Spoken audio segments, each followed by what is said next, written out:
इमरान खान को गिरफ्तार करके लेके जा रहे हैं। पिक्चर अभी बाकी है मेरे दोस्त। मुझे लगता है कि अदालत के जज साहब जो हैं उन्होंने जबरदस्ती एक फैसला लिख के रखा हुआ था।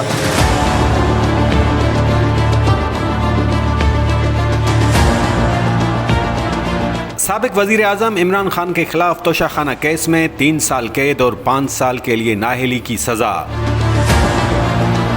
क्या अब इमरान खान इलेक्शन नहीं लड़ पाएंगे? क्या अब चेयरमैन पीटीआई सलाखों के पीछे आइंदा इलेक्शन का तमाशा देखेंगे? क्या अब इमरान खान वजीर आजम नहीं बन पाएंगे या फिर बाजी पलटने वाली है? अब तमाम नजरें हाई कोर्ट और सुप्रीम कोर्ट की तरफ मुड़ चुकी हैं। यूं तो साबिक वजीर आजम इमरान खान के खिलाफ इस्लामाबाद की डिस्ट्रिक्ट कोर्ट के जज हुमायूं दिलावर की जानिब से 3 साल कैद और 5 साल नाअहली की सजा का फैसला पीडीएम हुकूमत की सबसे बड़ी कामयाबी समझा जा रहा है।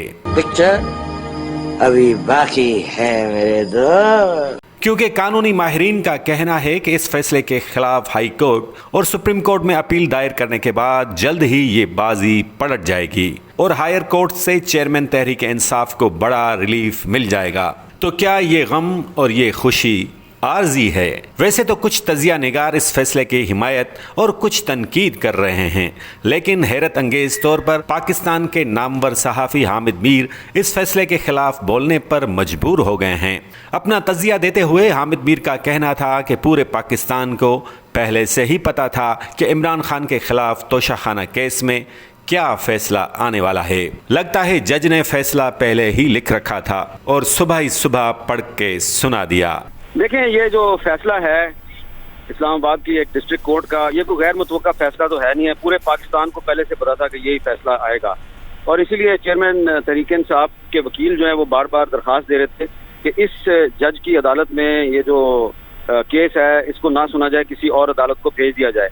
तो ऐसा लगता है कि अदालत के जज साहब जो हैं उन्होंने जबरदस्ती एक फैसला लिख के रखा हुआ था और सुबह ही सुबह उन्होंने फैसला सुना भी दिया है। जिस तरीके से अदालत ने कंडक्ट किया है और जिस तरीके से जज साहब जो हैं उनके बारे में तहरीक इंसाफ के जो एतराज़ात थे उनको नज़रअंदाज किया गया और उन्होंने जिस तरीके से इस पूरे केस को खुद हैंडल किया है, तो मेरा ख्याल है जो जज का कंडक्ट है उसकी वजह से जज का जो फैसला है उस पर आप काफ़ी सवालात उठा सकते हैं। मज़ीद ऐसी रिपोर्ट्स देखने के लिए हमारा चैनल सब्सक्राइब ज़रूर कीजिएगा। शुक्रिया।